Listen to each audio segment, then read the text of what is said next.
All right, we're recording again. 1 + 1 don't equal 3.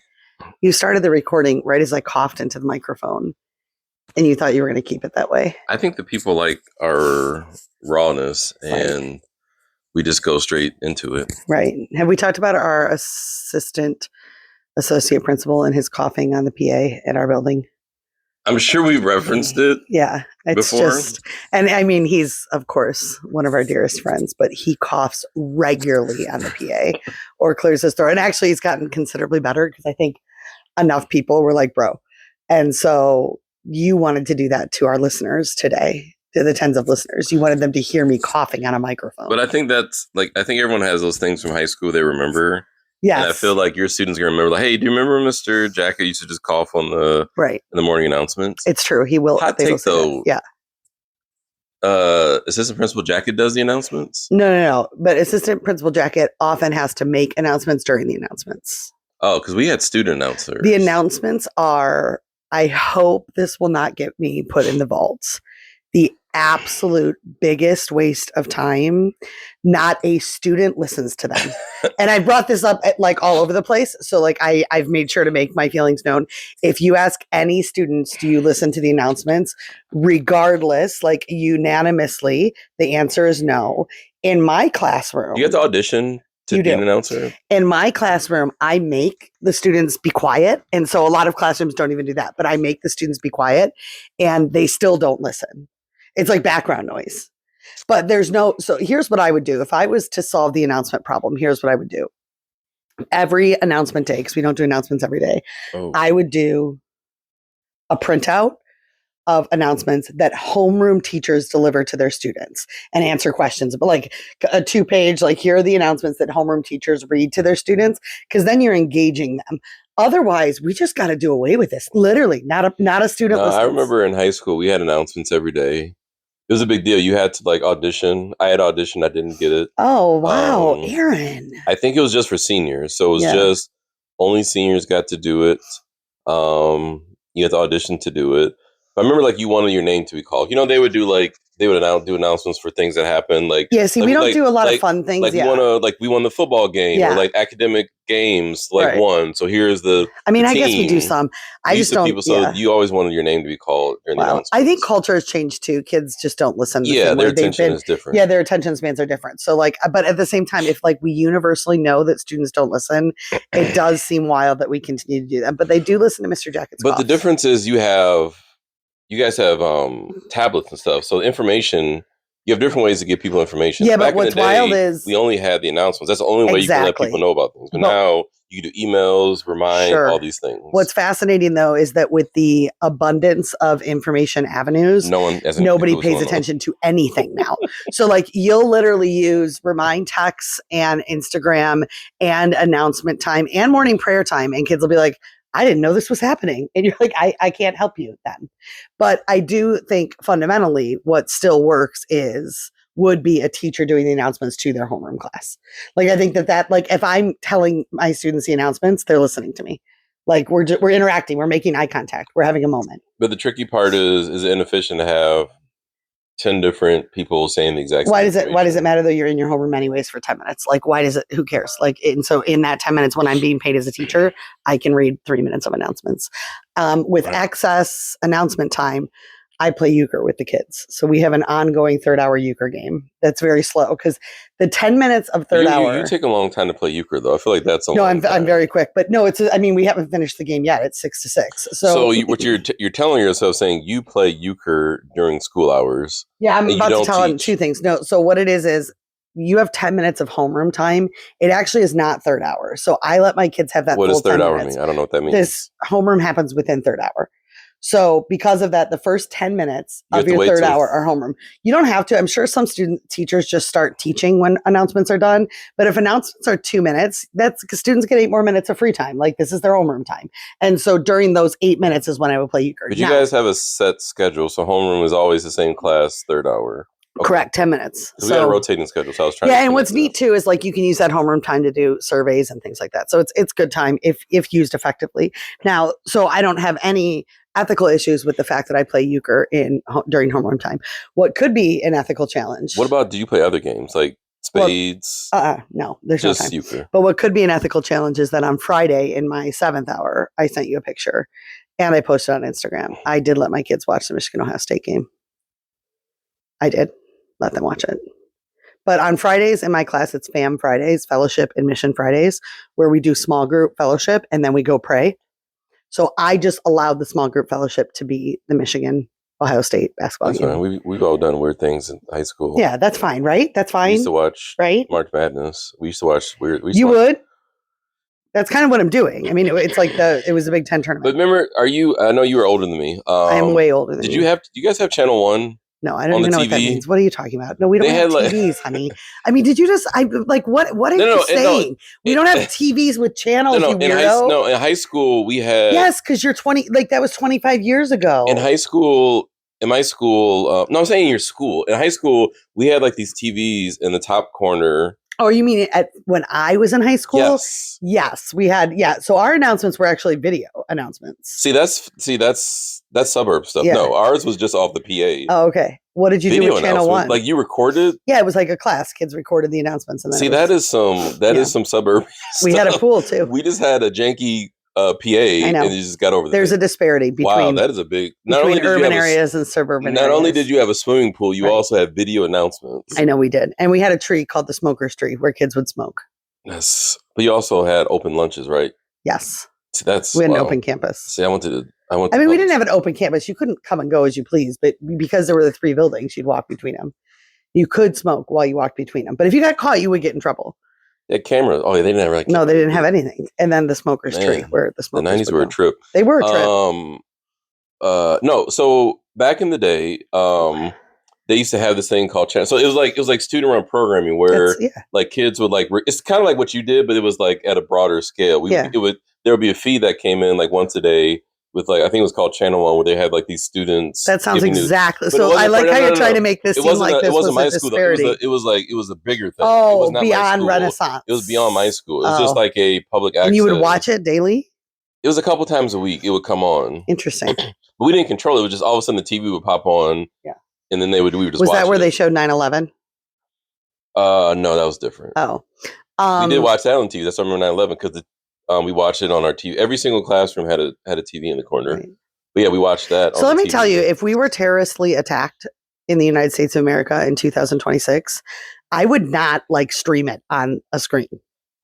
We watched it all day long. I know that's crazy to me. Do you get what I'm saying? No, I don't think any teachers in 2026 would stream that.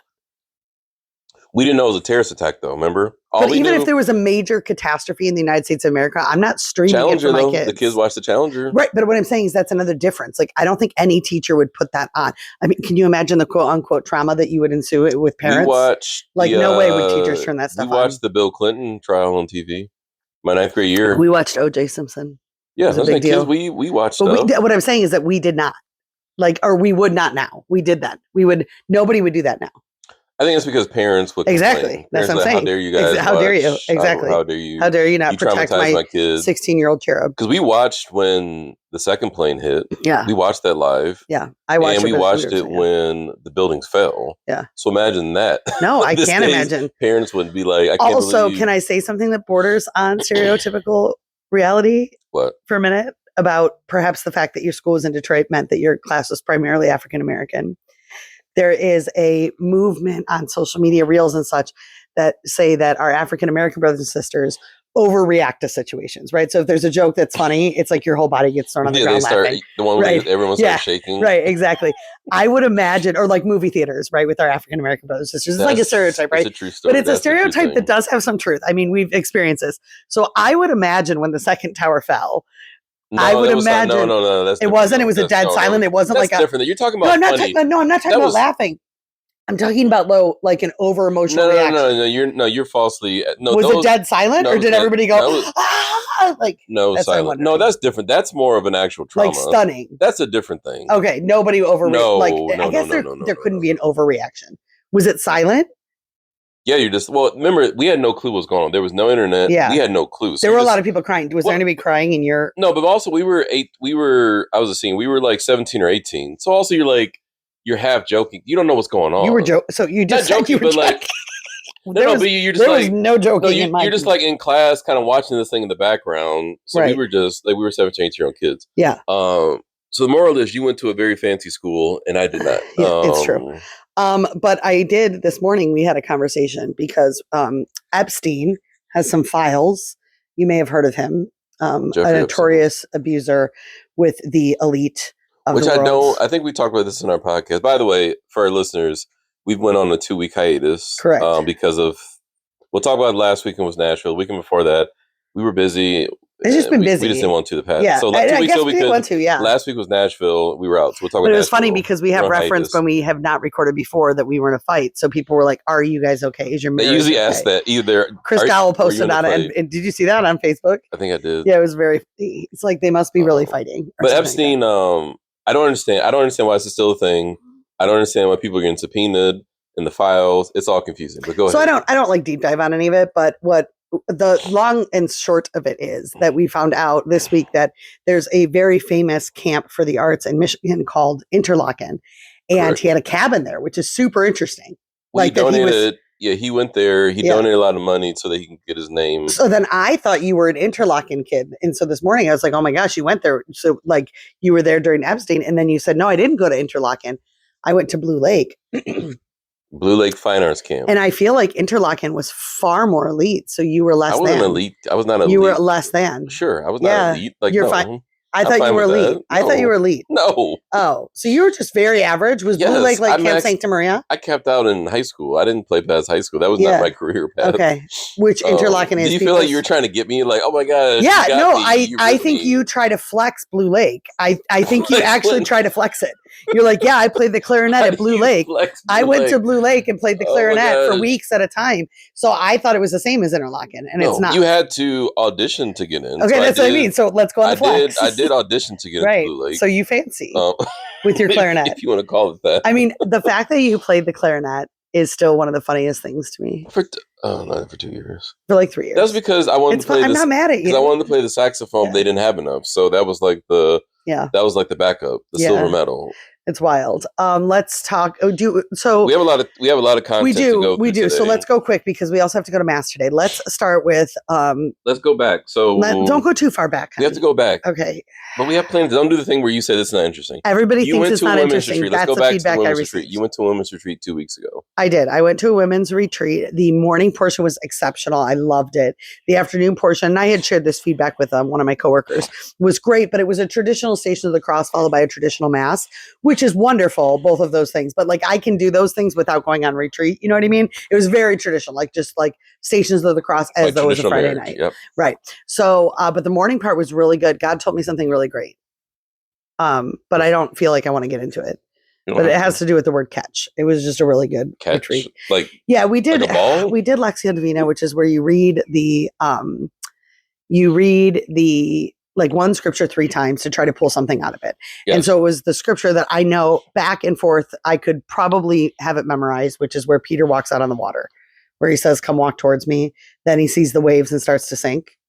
Yeah, it's also in the Chosen. Right. The word that caught me, if you will, is that Jesus caught him. And so the word catch or to catch, or Jesus, it said like he catched, I don't know, it said something like that. He catched or caught. One of those words, same thing. And so then like for some reason that word was sticking out to me. And then I went and I like did a little like source of the word catch. Do you like Aladdin? Did you look it up like the I always root? do. I always look at root words. I find it fascinating. And catch is like something like basically projectile, and then being stopped is what catches. You like looked if up something's the Aramaic. projecting Did you towards look at the actual like Aramaic? I don't know, but what I will say is that it was like our lives are a little chaotic, and faith is really tough to make time for. And like Jesus catching me in the chaos, it was good. That's too long of a story. Gotcha. The retreat was great.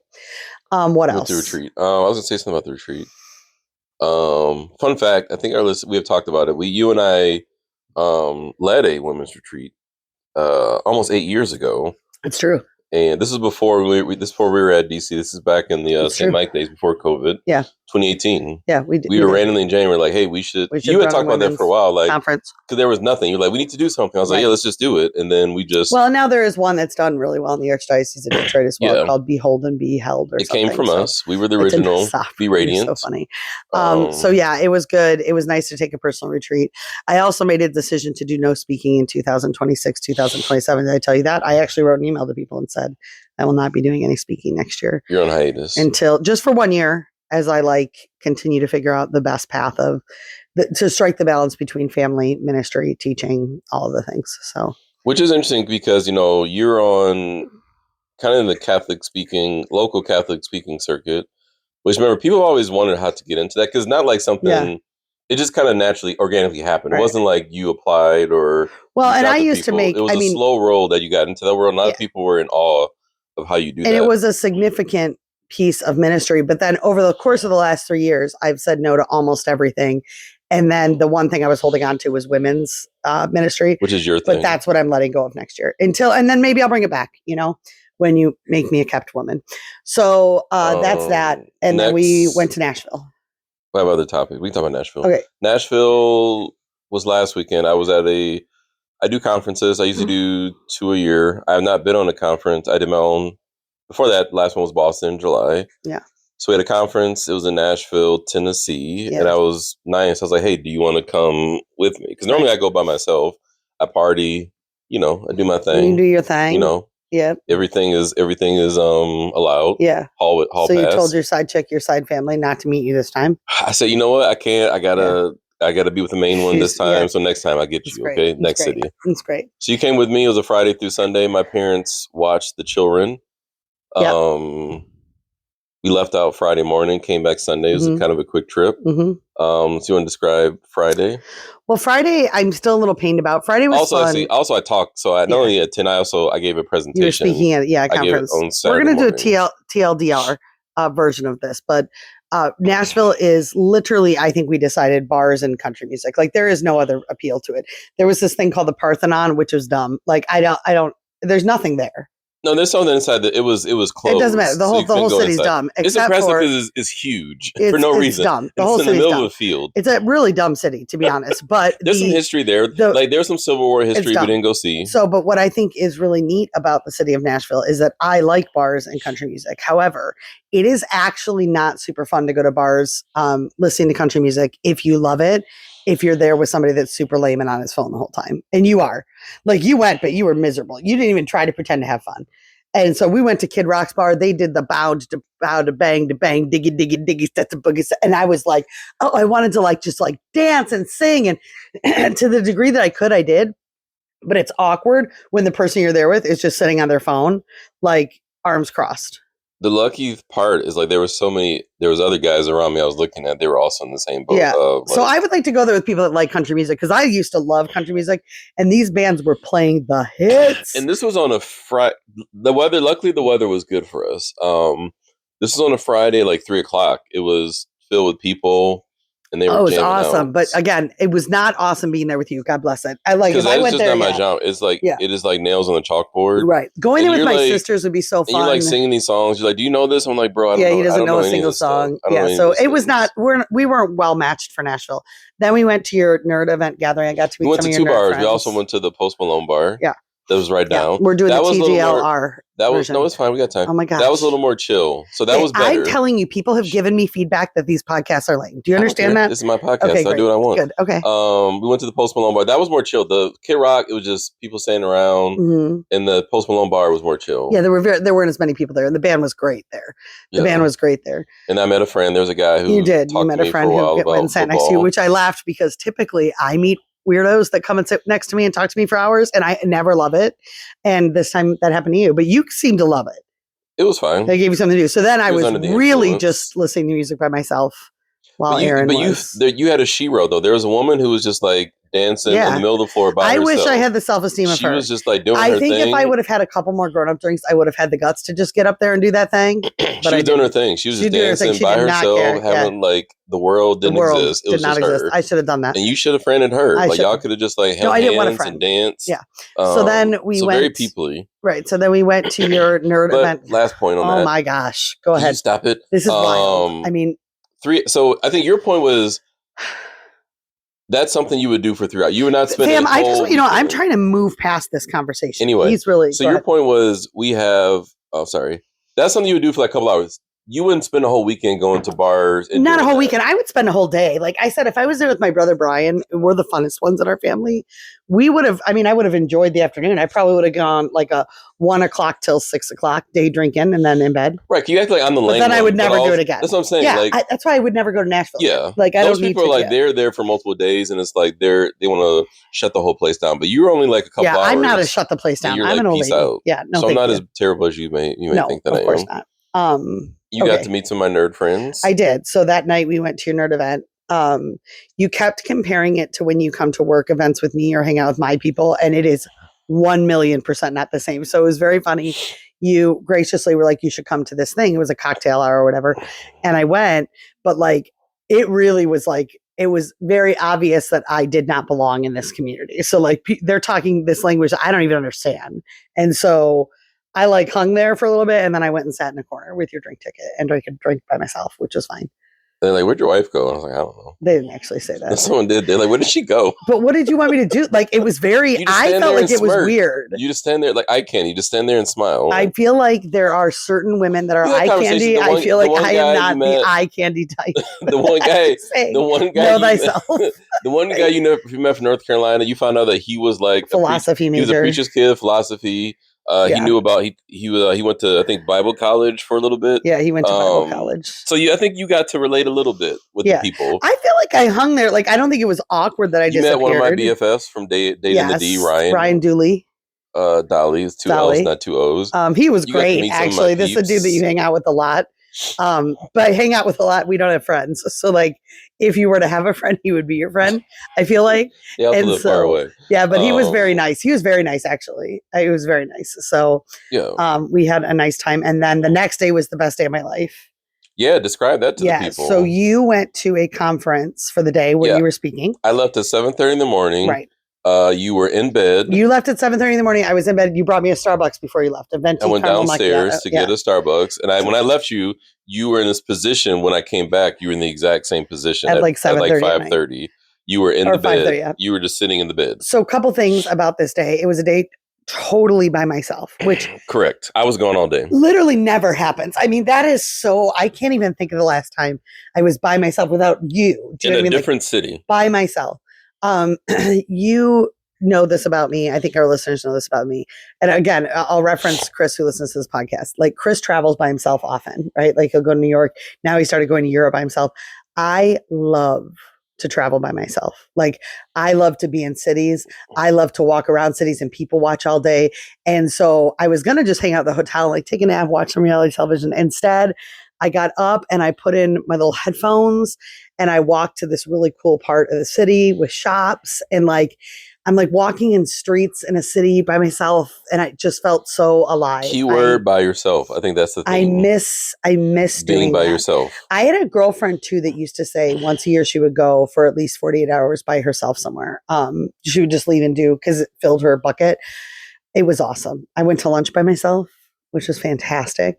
They were like, do you want to sit at the bar? I was like, no, I would like a table. You're like party of one. They're like, excuse me, like just one. Just one. I loved it. It was so good. Just one. Well, also you don't wear your ring. So like, oh. Right. I know. You're like the old Spencer just by herself. I lost that ring again. I think I told you that. My wedding ring is gone again. So how shocking. Anyway, yeah, that's right. I didn't even realize that I don't wear my ring.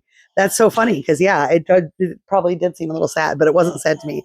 Then I went back to our hotel room and I actually took a nap, which I never take naps. I slept for like 2 hours. I kept texting you. I thought you were dead. No, it was really a lovely day. And then you got back. It was lovely. It was awesome. Yeah. And then we went out to dinner and then got up the next morning. I was up all night. It was a very painful Our flight got delayed. We were supposed to leave at 6 and our flight got delayed. Yeah. So then we flew home. So it was a quick, great weekend. And you know what I said to you, though, about it, which I think is cool? Like, I genuinely enjoyed spending time with you. And it appeared to me that you genuinely enjoyed spending time with me. And being that... Not in country bars. No, right. But it had been a long time since you and I went away together, like 2-3 years. Disney was Christmas the last time. 23 3 after my uncle died. Yeah. So it felt really nice to be with you and just be like, and also, sorry, honey, but not at Disney, like somewhere else, because the only place we ever go is Disney. That is not true. It's so true. And so we went to Toronto 2 years ago with our friends. We were with our friends. That's a whole different thing. I'm talking about just me and you, like as a couple somewhere. Right before Trump got shot. Yes. Really reminding ourselves that we like each other. And I do like you. You're very fun. I love our relationship.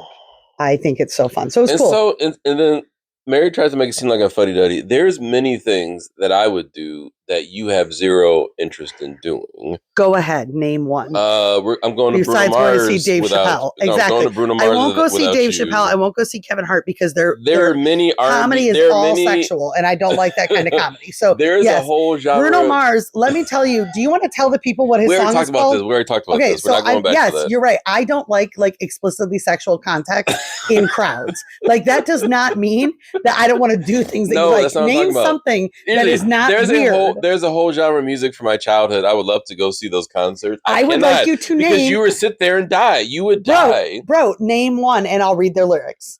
What? Name one. Oh, I can go see Erykah Badu. I can go see Drew Hill. I would go see Erykah Badu. I can go see Drew Hill. I would not go see Drew Hill. Exactly. I hate R&B. That's what I'm saying. So I hate R&B. So imagine if I take you to these shows, you would sit there. Actually, that's funny. If you took me to an R&B show, I would die. I actually wouldn't go. That's what I'm saying. I think you give me credit. That's actually true. That's sit true. there and endure it. No, I would not. You would not even go. No way. You'd be like, can you bring someone else? No. Can you take someone else? No way. So that's the difference between I will sit there and endure the crappy music for 2 hours, like hashtag Counting Crows. Yes. But you won't do that. You're right. That's okay. Good. In reverse, you will not do that. You are right. I would never. I would go to see Erykah Badu. Let me be very clear. There are certain artists that we could find common ground, but no, Drew Hill. Absolutely. And there's so many that come in town. I would love to. Oh, I can't because it's her. I can't do because that. It's her. I just gotta listen to it on the radio real loud or the Spotify really loud. I'm sorry. So Nashville, I think. I may go to. It was actually a good conference. I don't know if I'm going back next year, but I would go with you if you went again next year because I think it was a nice, quick weekend for us. Like it was nice, and I think next year, in theory, we could leave the kids by themselves. Yeah. So we didn't feel like we could do this year. So my parents live nearby in Detroit, like 10 minutes from us. So they watch the girls the whole time. The boys would come over to spend the night, and they would take them back, and they would pick them up. So we said that the boys are like at the borderline; they're not there yet where they can spend the night. But I think in another year, if we do it next year, then they're at the point where he'll be 16. All three of them will be teenagers by then. It's just the girls right now. It's the girls that can't by themselves. Other news: so Nashville, great, may go next year. I took little Aaron driving. In a vehicle. 2 points. You got a ticket, which we didn't talk about. Oh, I did get a ticket. You got a ticket. I don't like that story. It actually is very disturbing. Part of me feels like I have early onset Alzheimer's. Have I told you that? The other day I turned, I'm going to connect it in a second. Livonia has like Panera and Leo's Coney Island and a Home Depot, all that stuff. Meijer. Yeah. So yesterday I was driving there and I could not remember where the Panera was as I'm like driving down the street. Old. No. So then I'm like, is this early onset? And then other early onset. I do not, you will admit this, I don't text and drive. I actually don't. You 100% do. I do not. However, at red lights, sometimes I will look at my phone, which you shouldn't do that either. Like I fully acknowledge this. Yes, you shouldn't because you got a ticket for it. So I was at a red light and one of my kids asked me when Ramadan began. So I'm looking up on my phone. Yep. And then police car sitting right next to you. Proceeded to go at the green light, put my phone away. Lights go on. I say to little Aaron, shoot, I'm definitely being pulled over for being on my phone. Like I knew it. I pull over. He comes up to the car, knocks on the window, and he's like, ma'am, I was honking my horn at you, telling you to get off your phone, That's and you addiction. didn't even notice. Phone addiction. No, I'm like, that is he like tried tricky. to help you. He's like, ma'am, I tried to help you, but and then you can't my learn. darn kids, the peanut gallery, they're like, yeah, we heard it. So then the guy says to me, which I think is great. He's like, listen, I'm not going to write your ticket for distracted driving because if you got another one, you'd lose your license. Which, by the way, I mean, I don't get tickets a lot. I don't know. But anyways, I was like, great. So he's like, I'm going to give you a license for double parking. I'm like, awesome. No points, no drama. Double parking going to be cheap. That ticket was $200. I apologize. And I won't get on my phone again. It's expensive being a criminal. But the fact that he pulled up next to me, was honking his horn, telling me to get off my phone, and I didn't realize it. You were knee deep and he was mad Ramadan. at me. He was scolding me. He was scolding me as though I was a child. Because you could have hurt someone. I could have hurt someone. So anyway, that was that. Talk about distracted driving. But I took our son driving. He's great. He's excited to do it. Maybe today. You said you won't take him. I never said that. I thought yesterday you're like, I'm not doing that. Well, today we got stuff going on. But he's good at it, and so he will start driver's training soon. That was exciting. Something odd happened in my life yesterday that you don't see as a crisis that I said I was going to talk to the people about. Oh, what's that? I brought the children to the outlets yesterday to get some outfits Tanger's for our cruise. Tanger outlets, now called Kensington outlets. They changed it. We used to be Tanger. And I walk in Old Navy, and this woman comes up with a credit card offer, which was really good because it was 50% off everything in the store just for today if you signed up for a credit card offer. You and I do not get credit cards. We always say no. If they're like, you can save 20%. No. But 50% when I knew I was dropping some pretty serious cash because I was buying all 5 kids a couple different outfits. So I texted you, I was like, hey, can I open this credit card? You're like, I wouldn't, but if you want to, that's fine. So of course I'm telling the lady, great, I'm going to do this. I'm excited to save it. Like, not even in any world am I thinking that I'm going to get denied this credit card. So I give her all my stuff. I answer all the questions. She comes back and says, yeah, sorry, it was denied. And I text you and you're like, well, it's probably because you have 0% credit. But I told you this morning. 0% credit. What you said, your credit score is 0%. 0. No, it's not. That's not a percentage. It's just a. You said your credit score number is 0. No, but this is exactly it's not percentage. All I'm saying is not a percentage. But this is what I'm saying this morning. Like, I'm like, I have no access to our financial reality to the point where I'm not access. You choose not to the point. Yeah, I know. So I understand. But you're still not telling me why I was not able to open a credit card. Because you have no open accounts. So if you have no open accounts because you don't have any credit cards, you don't have a car loan, you don't have a house payment. But you have multiple. That's because the house is in my. That's because I have a mortgage in my name. Do you think it's because I said so? The questions were, what was your income? And at first I put just my income, but then they said we should put our household income. So I put our household income. Then it was like, what is your house payment? So I put our house payment. Do you think they ran my license then, okay, probably seeing I don't have a house payment? No. Should I put 0 for that? No. Like, what do we, I don't know how to handle what happened yesterday. Usually currently your credit score is 0 because you don't have. I should open a credit card then, honey. But you haven't I'm going to open one. You don't need one. I'm going to open one. No, you don't need one. No, it was very strange. How about you start with why do you need one? You've lived for the past couple of years without a credit card. I just didn't like the fact that I have no record financially anywhere in the world. What do you mean? You have a record. You have a credit report. You just said I don't. It's 0. It's score. Let's take this offline. Your financial literacy I'm is telling low. you, let's talk about this offline. We can, but I just want to say one thing. I'll teach you about how credit works. I just want to because say to people. You just said credit percentage. I think you just said I have no credit. I have no world. I think it's insane that I am 46 years old and was denied a credit card at Old Navy yesterday. Because usually what happens is what they do is they just run your credit score and say, if you have a credit score above a certain amount, you get approved. If it's below a certain amount, you get denied. Right now, your credit score is a 0. So, but what I'm saying is to the people, I think the people that are listening to this podcast will also be concerned that at 46 years old, I cannot open a dang credit card. But why do you need a credit card, though? Your debit card works just fine. The point of the question isn't that. The point of the discussion is that I should be able to open a credit card if I want to. But that's not how. What if you turn abusive tomorrow? I have no way out. You have me so trapped in this marriage. You have a debit card. Your debit card does the exact same thing your credit card does. You have access to money. Bro, the fact that you're acting like it's not strange that I can't open a credit card is wild to me. That's how the system works, though. Your credit score is 0. No, I'm opening a credit card with you. We're opening one. I need a credit card. Why? Because it's strange that I can't get one. No, I need something under my name. The people are going to. I'm trying to ask the question and say, well, what? Fam, bro, at certain would point, you I'm not agree, have a family, card. that I need something under my name? I have nothing under my name. You have a debit card on your name. You have the bank account is in your name. That's it. I have nothing. Am I in the house? I'm probably not even on the house. Yes, you are on the house too. I don't think I am on the house. When we signed the mortgage, you were there with me. We have pictures of it. He is literally setting up a life to leave me penniless. Bro, my goal is the next 6 years. I will also have a credit score of 0. I'm going to tell you what the people on Real Housewives constantly warn the housewives about not having their own independency in marriage. But you understand, when it comes to financial. But do you understand? Having a credit card doesn't mean you have money. That just means you can borrow money. But what I'm saying, that I can borrow money. Though. At 46 years old. And how embarrassing. Because I'm like, of course I'm going to get this. I can't wait. I'm joking about all the money I'm going to save. By the way, you're not 46 yet. I think Oh, soon. You keep stop saying you were spreading so much false information. At 45 years old. So then of course the little tellers, they're embarrassed for me. But you know what the cutest thing is? Even though you got denied, you pulled out this other piece of plastic and you paid for everything. I just don't feel good about it. That's the funny thing, is that you still pay for it. Here's the thing: you were right. If we had no money, you showed up there, you try to apply for it, you got denied, you had to walk out with nothing. You'd be right. But the beauty is, let me finish. You pulled out your debit card, you paid for everything in cash, and you walked out. So here's the thing that I was thinking about this morning. So how about that? I was going to say, there's two ways to look at this. Number one is to look at like, oh my gosh, I have actual no financial independence from you. The other way to look at it though is to be like, I actually zero have ever had to worry about any of this. So I get that. I understand that part. We have money. You can buy things. I know. I'm just saying. It was very strange. That's because you have this weird sense of money. Like you have provided so many reasons why we need to work on your financial literacy, because you said so many strange things that the people are like, does she know how money works? So anyway, that was that. So much false information. Anyway. Next point. Yeah. Apparently we were at war. What's funny is that as the last time we had this podcast, there was all this stuff going on in Mexico. We're like, holy crap.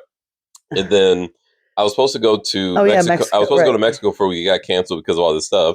And then we decided to go to war with Iran. So everyone has completely forgotten about Mexico. Yeah, that's right. And all the stuff that's going on in Mexico. Well, what's funny, too, is that you have a deep desire to go to Dubai. I have zero desire to go to Dubai. I will not go to Dubai ever in my life. And this Dubai is part of the conflict. So, like, I could be there.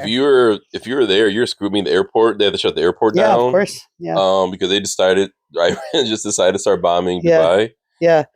It's a sad situation in the Middle East, obviously. I think it's way more nuanced than most people know. It's just sad. It's just sad. It's just sad. Well, we have Americans dying. Like, I think we've lost 13 American well, and it's also sad to be in a place where, like, our particular leadership in this country is such a circus of insanity that, like, you don't really trust anyone. It's just we're living in wild times. All it does is make me want to more and more just focus on my own little sphere of influence, which is right here in my home, because I just without a credit card, but able to buy clothes at Old Navy, so I shouldn't complain. But yeah, we are at war with Iran. Then, like, some guy from Dearborn, this was crazy. I never heard that story. So I don't. You're like every national news has picked it up. So basically, it is really sad. Actually, it's a very tragic story. It could have been even way more tragic. But this guy's brother and I think sister were killed in Lebanon by a bomb from Israel, along with his niece and nephew, and he just snapped. And so he drove his vehicle into a Jewish center in West Bloomfield with a automatic rifle. And I just read, he was actually not shot. He shot himself. Yeah, I saw that part. So I think that's interesting too, in terms of the narrative that we want to say sometimes. But I will say that school safety, it just put it back on the forefront of my mind, and how thankful I feel for the measures that Divine Child takes where our kids go, because there were kids there. It was like 120 kids at a preschool. I mean, imagine, like, that's actually worst case scenario. Like, that is worst case scenario, is like, there's somebody here to hurt children. So, but I also feel like it's just so sad. Everything is so sad. With everything in the Middle East is so sad. Yes. The fact that we can't have any actual conversations about stuff without it being wildly polarizing is so sad. It's just all so sad. Indeed. So, yeah. Anything else on your mind and heart today? A couple of things. Go. Let's go. It's going to come out of nowhere, but I'm going to get you there. I'm ready. Sign of the Beef Carver. When I say that, what comes to mind? When we went there and left, because I was like, ew, would rather die. Like, ew. Let's tell that story. Ew. Let's go separate. We used to go there as a kid. So when I was a kid, we used to go. Sign of the Beef Carver. It's got the big red sign. There's a dude there with like a hat. So, is it still open? I don't think. I don't know. I don't think it is. So we used to go there as kids. I remember like the cod and like the lemon juice. I remember like that was a thing there. It was like, since it was a buffet place, but I remember going there as a child, like going to the one downriver frequently as a child. There used to be one in Royal Oak. I don't know if it's still there. Okay. In Royal Oak. Great. I feel like you used to go there as well. So no, I didn't used to go there. I had one memory in my childhood, actually, with Mr. Jacket, Assistant Principal Jacket, and Father Bob McCabe when we were just graduated high school. The three of us went to the Sign of the Beef Carver on Michigan Avenue because Father Bob was assigned at Sacred Heart. Yeah. That's the only time I've ever been. And okay. I don't have any memory there of it. I thought you went. It's like no, and I don't have it being like, I don't have a memory of it being like gross or good. I just was sitting with our friends eating a meal. I just remember going as a kid several times. And fast forward. Which kid? We had a couple. I don't know. We didn't have all five. I think it was 2 or 3 of them. They were babies. Yeah. So I'm like, this will be a great place to eat, right? Like, I'm like, I don't have any issue with it. And I think it's like a little restaurant. We should go there as a family. Yeah. And we walked in, looked at the menu, and I was like, "We are leaving. This is disgusting." No, there's no menu. It's a buffet. Yeah, it's like just looking at it, and I'm like, "This is I'm out, right?" And like, we just turned around and left. Like, and they're like, "Are you staying?" We're like, "No, thank you. No, thank you." Can I tell you, I did that yesterday though. I didn't even tell you. When I couldn't find Panera yesterday, we were going to Leo's Coney Island, which is by Panera in Livonia. So you walk in, the sign says "Seat yourself." Yeah. I'm with my 3 kids. Actually, this is super interesting, honey. I walk because it's very similar to the Sign of the Beef Carver for a different reason. I walk in and seat yourself. So we're walking, and there is not one clean booth anywhere. It's like underneath there's fries, on the seat there's crumbs, and so we walk all the way to the back of the restaurant, and not one booth that wasn't disgusting. And so the kids, of course, want to eat there because there's mozzarella sticks. They love it. So I'm like, we're leaving. They're like, we're not leaving. I'm like, walk towards the door. We're leaving. I didn't want to talk to a waitress about it. I didn't want to whatever. So we leave, and the kids are like, why did we leave? And I'm like, at this point, it is so expensive to eat out. It's not like you get to go out anymore and like eat for under $20, even for lunch. Like you're dropping $50, $60, even if it's just, if you get drinks and meals. I'm not dropping $50 to sit in a disgusting booth. Like, bye, sweep your floor. Well, I feel like I'm getting better at being like, yeah, no, thank you. Like walking into a place, like looking around, be like, you know what, I'm good. Well, and the other thing is, honestly, I can't tell if it's like I care more because I'm old and grumpy. Because even Panera, right? Like the bathroom was disgusting. There's like, it's like cake dirt. And I'm like, were these places, did they always look like this? And I didn't notice. And now that I'm older, I notice. Because you know how old people complain about everything? Not all old people. And I'm like, maybe I'm just getting older. So my tolerance... picky, more irritable. Or do you think our culture has shifted? So like things like customer service and, you know what I mean, excellence in what we do are just so lost. Because I'm telling you, like you and I have so many restaurants on the list too. Like I'm no longer paying. Applebee's. Applebee's. We talked about that already. Like, but to pay to either, you pay now to be treated like crap and sit in disgusting, like disgust. No, thank you. So... But I did. I walked right out, just like Sign of the Beef Carver. Why did you bring that up? Because of Mary Laney's post about Eileen. Yeah, one of our loyal listeners. I feel like she's in top 15. She's reached out to us on the podcast. Yes, top 15. Top 15. I'm top 10. So sorry, Eileen. She said that. She said like it's competition. I feel like we have 15 listeners, and you just put her at the very bottom. We have like 100. Okay, great. I feel like top 10, top 15. She had referenced the podcast, so we love Eileen. I saw that it was her birthday Friday. Happy birthday, Eileen.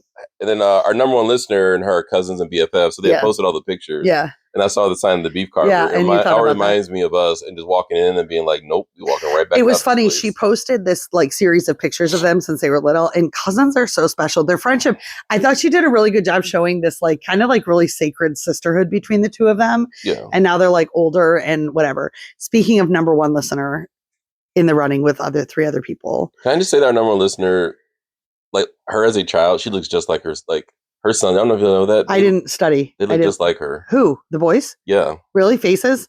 You know what I thought is that they both look so Irish. Like Irish folk have a look to them. So, but anyway, number one listener in the top 3 had a basketball game on Friday. And it was brutal because it was like a close game and then they lost. And so basketball season is done for our varsity girls. Our varsity boys lost too. So our varsity hockey lost. Everybody like the energy was like there and then, but it was a bummer. But can I tell you my actual hot take from this, which I have not discussed with our number one listener? It's also Selection Sunday today, her favorite day. So happy you know, Selection Sunday. They do a big thing with paint on the yeah. We should do that. No, I think I don't it's so think we fun. like it as much as they do. Yeah, that's the difference. Okay, great. Like this is their thing. Like they're all into it. So here's what I'm sick of. That and corned beef. Let me tell you what I'm sick of. Yep. I am sick of people talking about and joking about me being loud and obnoxious at games. Are you talking about a number one listener though? No. You're bad at transitions. You're just talking about a person. It's gonna come right back. It's gonna come right back. Just relax. Because sometimes you don't transition. Listen, well. Watch. So people always are like, "Hey, you're so loud. Hey, you're so loud at games and such." Right? Here's the deal. At this game on Friday, we ended up losing by 8. I'm talking about our number one listeners game. We ended up losing by 8. This was Wednesday. I'm sorry, Friday. Wednesday. Okay, I wasn't there. Sorry, this game on Wednesday, we lost by like 8, but that didn't reflect what the actual game looked like towards the end. We were within 2 to 4 points for the whole second half, right? So like you're close. They brought like buses full of fans, right? And their fans, parents and students alike, were like on fire. It was like electric. Every time a bucket was made, they're screaming. Yep. Father Bob standing by the kid fans, and apparently the kid fans were like, they were just like next level, whatever. Our student section tried to show up. I offered some, there wasn't a big student section, but I don't even care about the student section. Our actual fan section is the worst. I was literally, honey, one of the only people cheering loudly. And here's the thing. It matters. It matters when your fans are screaming for you. So I don't understand. If I'm a parent. It was a home game, right? Yeah. If I'm a parent, my kid's playing in a regional, was it the regional championship? I think it was, or semis, whatever. I don't know. Yeah, it was before they started the Final Four. Sweet 16. If I'm a parent, my kid's playing a Sweet 16 game for the state championship, I am losing my mind. I am rallying everybody to cheer with me. I am on my feet the whole time. Our stand, they didn't even stand. So like we did nothing to help those girls. And it really fundamentally bothers me. And it's making me so mad that I think I'm going to stop cheering at events if no one else is going to cheer. If we don't think fans matter, then I'm just. But you need to be the light you want to see in the world. I'm trying, honey, but like be the light. It was actually crazy. Do you take salt? Do you take a candle and put it under a sheet? No, I'm telling you, you put it on a mountain. Well, and here's the thing: the girls played really good against a really hard team. Like it was. Lots of layers, right? They needed to slow down a little bit with some of their shots, unfortunately. And I think if they had, they would have. But it's probably because they have a 0% credit score. Probably. My point is, credit cards. I feel like if our fans brought the energy that Airport's fans brought, we would have won that game. DC has people show. It's just they're not a cheerful. They're not. They like just sit there. Yeah. Okay. It's obnoxious when you know that you can actually help the team. The team. So it really made me mad. I think we would have won that game if we had energy in our fan section. Sorry, I wanted to be there, but I had a nerd event in Ann Arbor Wednesday. I'm still mad about it. And then people be like, Mary, get the crowd going. But then when I try to get the crowd going, these parents just look at me like I'm the most obnoxious woman in the world as they sit there and watch their kids lose. I don't know what to do. Like, I don't know how to help the situation.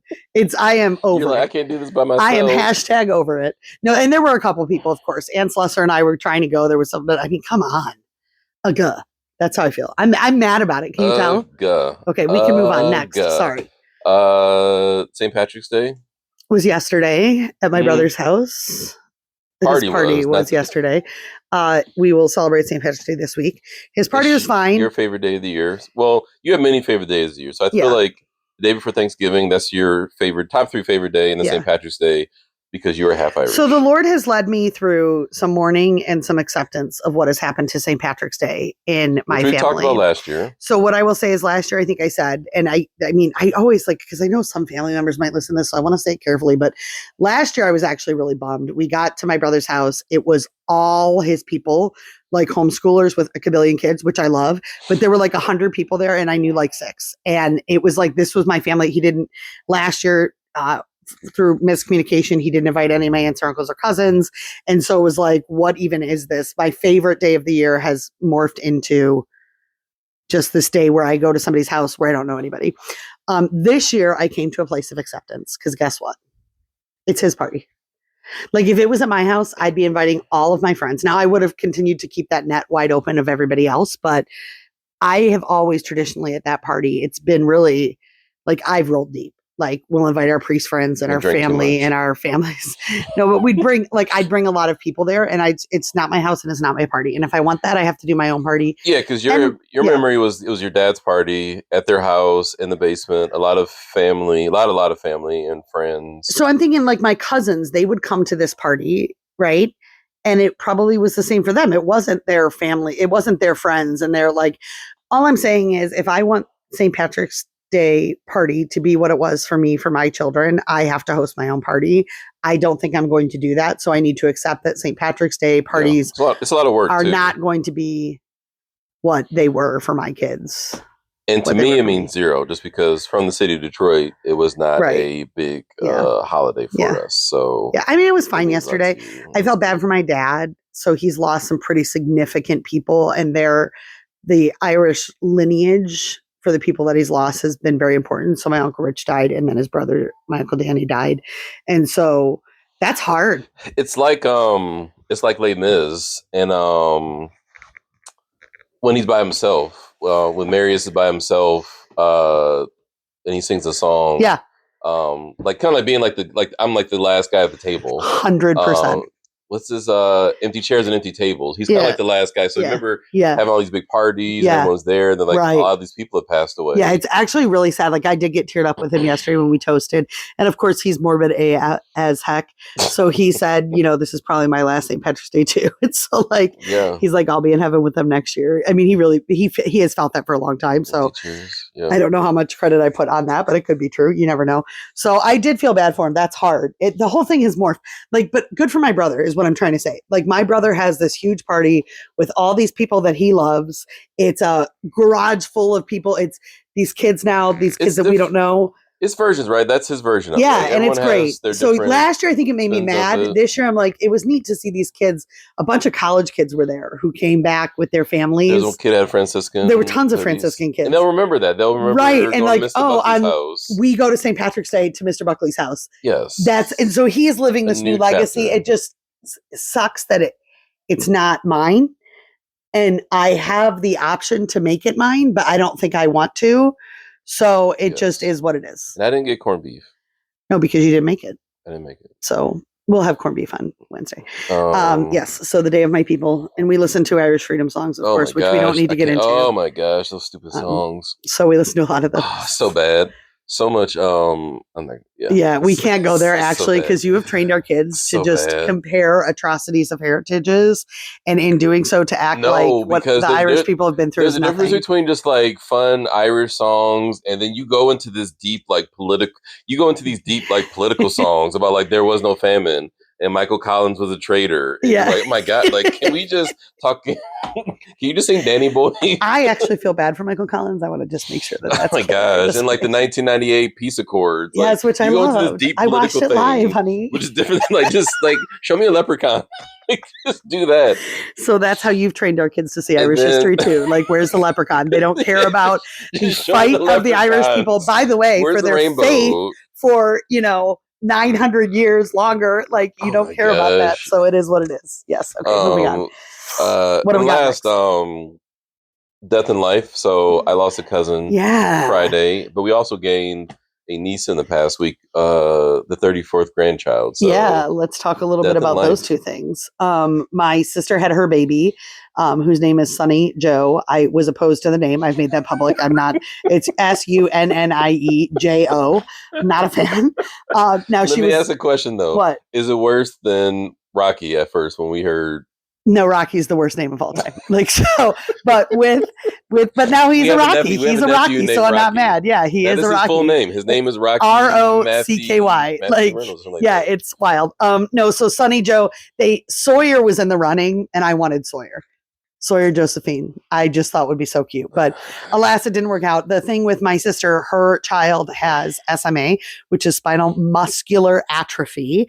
If you look it up, listeners, you would know what it is. It's quite serious. There's been 4 cases at Mott's Hospital, but medical advancements are just so wild that if she was born 10 years ago, prior to 2018, like you're talking wheelchair bound for your entire life. unable to basically have any spinal muscle or spinal, the ability to connect your spine to the rest of your body. So anyway, like I'm not explaining. Just Google it. 0% credit score. But because of just look it up. Because of the medicine they have now, though, it basically creates a synthetic protein, and so in theory, she should be able to live a completely mainstream life. That's awesome. So medicine's crazy. It's actually, he was talking about the science of this. Medicine's crazy. The fact, though, that this was 2018. Prior to that, like, there's no hope really. Like, but then also it reminds me of all the people. I was talking to my brother-in-law about this. All the people that worked so hard to get funding and medical advances. Well, yeah, I mean, people say a lot about our healthcare system, but with research, and also we have a world class CS Mott's Children's Hospital, and like we have a world class hospital system for pediatric and young kids locally. So this is interesting. She's on this list, and once the right tests come in, she's going to be able to get. It's a one-time treatment IV that costs $2.1 million. She doesn't pay a dime. She will not pay a dime, and that will, in theory, now it's only been studied for 10 years.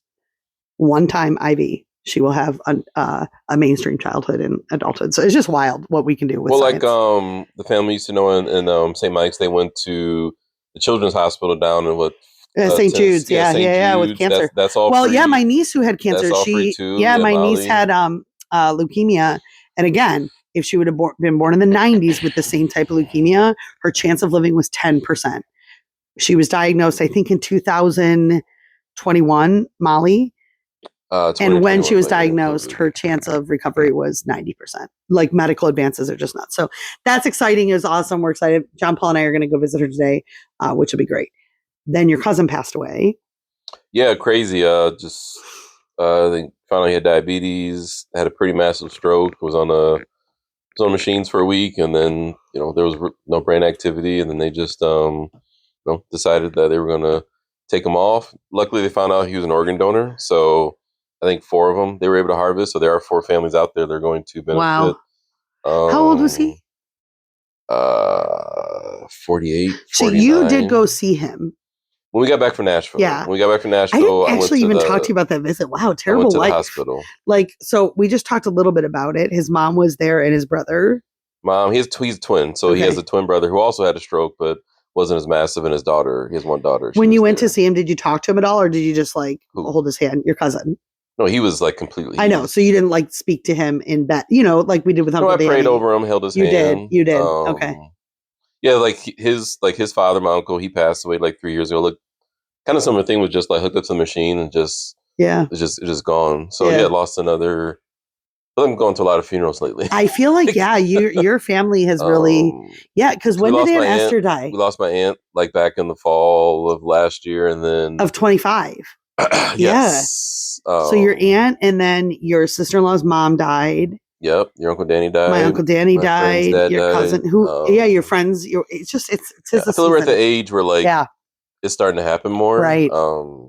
It's weird. Which is crazy. This will be the third. This is some immediate cousin. We have the same grandparents. So this will be the third of the cousins that have passed away. Who was the second? Pam. Yeah, that's right, Pam.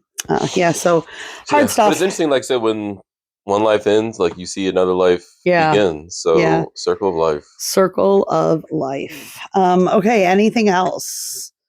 No. We'll do some cruise prep talk next week because this trip is coming up. Yeah, you were at the outlet, so you bought a bunch of clothes. Everybody gonna look cute on the cruise. You can come with Joyce. No, it hurt my feelings. So the boys didn't go with me.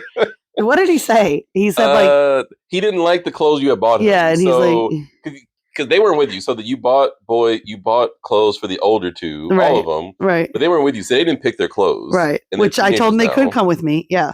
So they didn't want to try the clothes. I'm never going to wear these. He's like, okay, I'll wear them only when you make me. And he said, look like I'm going on a safari. He said I look like I'm going on a safari because it's khaki shorts and like a brown shirt. Yeah, that's not their style. But it doesn't matter. There's just their style is basketball shorts and t-shirts. We're at the age where they're starting to care now. No, but not their style. And they both admitted this. Not their style is they don't like to wear dress clothes. Well, sorry, you have to wear dress clothes sometimes. They don't. I haven't seen them wear. They don't even wear jeans. Yeah, anymore. No, they don't. Sweatpants and t-shirts. Yeah, but I don't their one thing I think is important that I actually don't think you and I agree on because slightly bothers me about you, although I think you've gotten a lot better. There is a skill in knowing that you have to dress for the proper occasion. So I don't care, bae. You've gotten better. I know you've started wearing jackets and things. I mean, you used to like want to wear like a t-shirt to our kids' baptism. And I'm like, this is actually, I'm not lying. Fake news. Like not like a Grand Valley t-shirt, but like a plain t-shirt and jeans to our kids' baptism. Like, and I'd be like, you actually can't wear this to a baptism of your child. So anyways, my whole point being, and one of my friends, Steph Smith, does such a good job talking about this. Like there's a skill in teaching your kids what's appropriate to wear in different settings. And like, yeah, you're on a cruise. When we go to the dining hall, you're not wearing sweatpants and a t-shirt. Like you're not. You're going to wear a button-down shirt. Like and look like you're going on safari. And it apparently look like you're going on safari. So you should have took a picture. You could share that his new look. No, our kids. None of them were pleased. The oldest wasn't pleased either. No, he likes it. No, they were mad they didn't get to go to Panera. So little Aaron likes clothes I got too. They like the clothes I got. I got them very simple clothes. So anyways, and the girls definitely like the clothes I got. So all right. So TT. That's all. Michigan's in the Let's go. 3:30 championship game today. 3:30. And then we got Selection Sunday. We'll see how I don't even know what that means. I have laundry who's in the tournament and all the seeds. I got lesson planning to do and all kinds of stuff. So go team, go. All right. Let's go. Next time.